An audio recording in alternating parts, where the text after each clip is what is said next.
Alright guys, your boy, it's Joke, feeling a little better, but today we're going to be talking about "'Tis Time for Torture Princess." Now this is going to be either episode 13, or if you want to call it season 2, episode 1.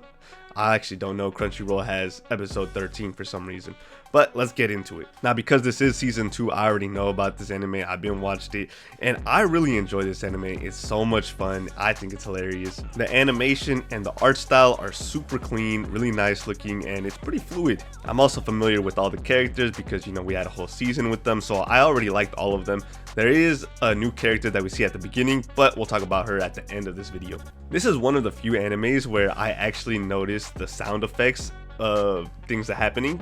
Normally that's not something I pay attention to, but in this one they make it very obvious and apparent because it's part of the torture, quote unquote. In this episode, it's a callback to the very first episode where she has toast and she like pulls it apart and you hear it all crunchy and stuff. It sounds really cool. I like it a lot. So obviously we have in the first season the main character Hime. She's obviously giving into the torture and giving out secrets and stuff like that, and Excalibur is always like, you know, reprimanding her and stuff like this. But this time in the first episode he joins in. I thought it was super funny when they're doing the little dance with the toast.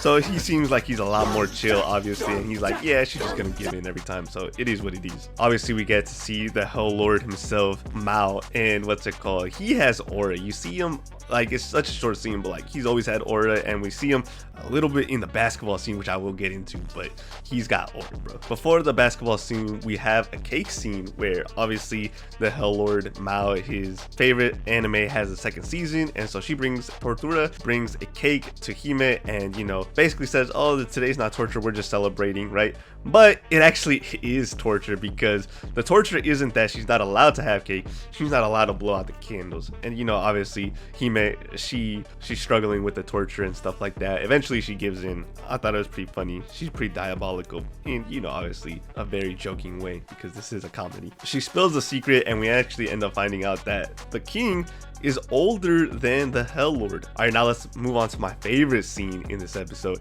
and that is the basketball part. I thought it was super funny and super great. You see a little bit of the animation where, what's it called, they're actually dribbling. Obviously you get a few close-ups where they're not really moving, but you know, that's just to be expected. They can't animate the whole entire fucking basketball game. I also really like how none of them know the rules and they're just kind of going off vibes. It reminds me of when I play against Fabian in basketball. We don't know the rules, we just go for the vibes. During the basketball scene, we obviously see Mao Chan, and we see her mom Loon actually recording, and what's it called, you just see her like videotaping her daughter and stuff like that. I thought it was super cute. And then back to the Hell Lord, he has an amazing steal, and he's like Luka Doncic, like a quarterback, and just fucking throws that shit down the court, and Kanaj is actually there to catch it. Unfortunately, bro smokes a wide open layup. Kanaj, he gets the ball after it gets overturned or turned over by, what's it called, Hime, and then he literally, nobody guarding him, wide open, he just hits a fadeaway. Obviously he hits the rim because he's not really like that, but the fact that he was unguarded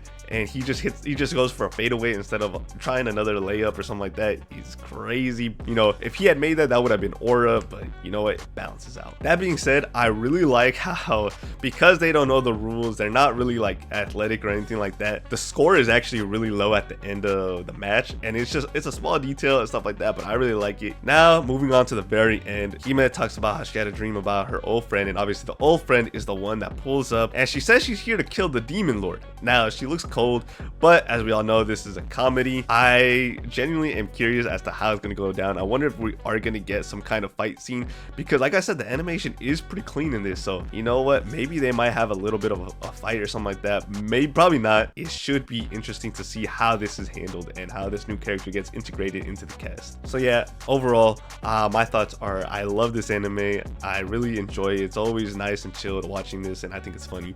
Let me know what you guys think in the comments below. I'll see you guys next time.